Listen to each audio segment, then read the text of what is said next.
Right, welcome back everyone. We have a question that I'm going to cover off this week for Technique Tuesday.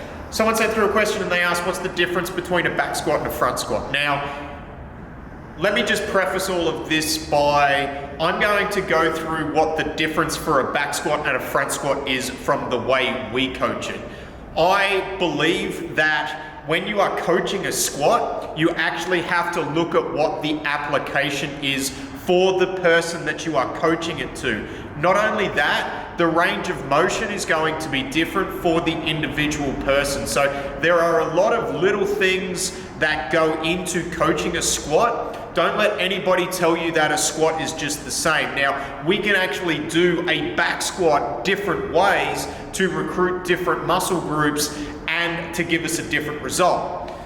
So let's go through what a back squat and a front squat is first. So first things first, back squat is basically when the bar is loaded on our back. Now, generally the way we will coach it is we'll get people to take the bar out of the rack, set our feet outside our hip width, toes pointed forwards. We're going to drive those hips back. Think about pulling those feet apart, pulling the ground apart with our feet, and then driving up. So nice and controlled on the way down, getting into that bottom position, and then using that stretch reflex with our hamstrings to really fire out. So that's a back squat.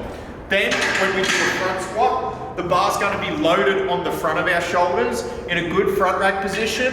We'll notice we use more of like a conventional Olympic weightlifting grip. Some people do front squat like this, but for us, we try and replicate the front of that clean position. And then from there, I'm going to have, again, feet in a very similar position. But for this, we may let our toes angle out slightly, nice upright torso, going down and then driving up. Okay, so that's the difference, but that's the two movements. Now, the difference between the two for the way that we coach it, to put it really simply, a back squat is more posterior dominant. So because we're keeping those toes pointed forwards and we're sitting back into it, we're trying to get more recruitment from our glutes and our hamstrings. And as I said when I was going through that demo, when we hit that bottom position, we're trying to use that stretch reflex in our hamstrings to really rocket out of that bottom position.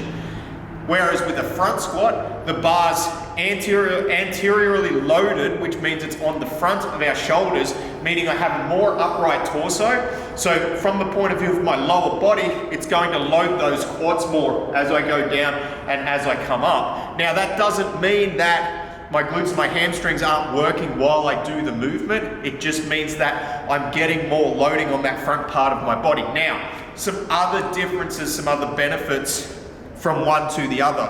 The front squat, you will find that you will get a little bit more midline work, so core as most people call it, where you're using like your lower abdominals a lot more because of where the bar is loaded to try and keep that torso upright as we go down and as we go up in the movement. So for us, that's the major difference between the two. Now, again, just to reiterate what I said at the start, one thing that I know after over a decade of coaching people how to squat and getting them stronger is that you can teach a squat a very, very different way. And with the back squat, you might do it more Olympic weightlifting style with the toes angled out and a more upright torso.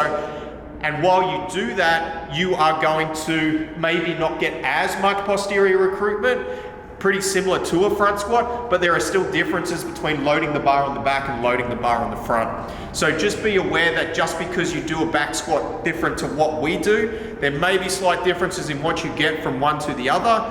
And make sure you always use a coach who knows what they're doing to prescribe you how you should be squatting for your body type, for your lever length, and for your injury history. All right, hopefully that helps. Hopefully that answers the question on what are the major differences between a back squat and a front squat. Have a good one. Send us through any questions and we'll get to them. Goodbye.